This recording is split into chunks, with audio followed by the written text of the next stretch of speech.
Namaste and good evening. I basically would like to consider myself as an apolitical person. But then long ago when I was in college, and I still distinctly remember my political science teacher saying that, if you live in a state, one can be away from politics, but politics, however, will not remain far away from you. And over the years, my experience have taught me exactly the same. But the present issue that has engulfed Nepal, I somehow say that it is even beyond politics. The border dispute between Nepal and India. On an optimistic note, I would prefer to call it as a misunderstanding on our neighbor's part. It's not even dispute. It's beyond politics because it has affected all of us. It has struck the raw emotional chord of every Nepali like myself, irrespective of our backgrounds, of our ethnicity, political affiliation, or religious belief for that matter. And after this incident, most Nepali feel that their pride has been scarred heavily, and the very foundation of being a citizen of an independent, sovereign nation has been, heavily shaken. And this, of course, as we can see from the development of the current situation, is absolutely unbearable and simply unacceptable. Because, you see, this is a nation shaped by the distinguished gallantry exhibited by our forefathers, with the support of Nepali people of all backgrounds, all ethnicity. And I do not say that, in our history and in the past, that we haven't displayed any weaknesses or compromises, but whatever sacrifices we have made in the past has been for one and only one reason, and that is to preserve and retain our independence and sovereignty. Therefore, the present landmass that we call Nepal has not been shaped without paying a price. Therefore, the territory of Nepal is something that the population of this nation, under no circumstances, are willing to compromise. And it's not a big deal, because I'm sure India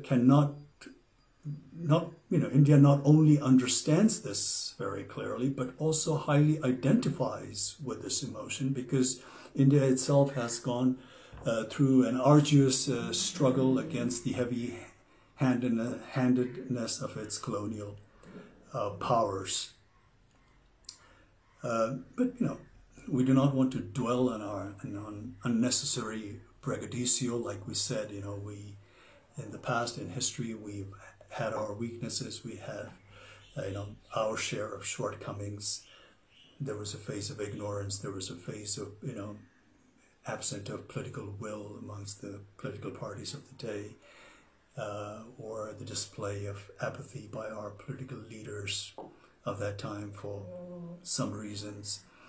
And, the more than sporadic political and social turmoil over the years that took place in this nation, of course, has not been of any help. And also not to forget, the friendly cooperation that we have extended to our neighbors, taken undue advantage of. But then again, now the time has, of course, evolved, the time has changed, and the population of Nepal, especially the youth, is of course not that of 1816 or 1857 or 1923, or for that matter, not even 1950 or 1962. The way the current scenario that has developed, clearly establishes that the population of this country are not going to accept any form of injustices lying down. Therefore, this time around, it's not even enough to appease the incumbent government alone, because this issue has been so passionately embraced also by the people of Nepal, that unless they think that they have been dealt justly and fairly, I, sadly and regretfully have this intuition that this bone of contention between the two countries is going to persist. And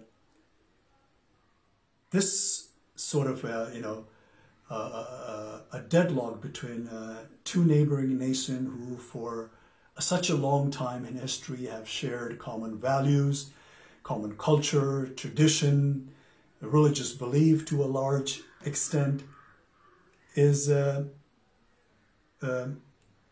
going to affect not only the two nations concerned, but also going to hamper the progress and rob the much needed peace in this region. Therefore, in recent news, when I hear that, when India cries wolf, vehemently, denouncing China, not showing respect to the sovereignty of India, and proclaims how China does not care for India's national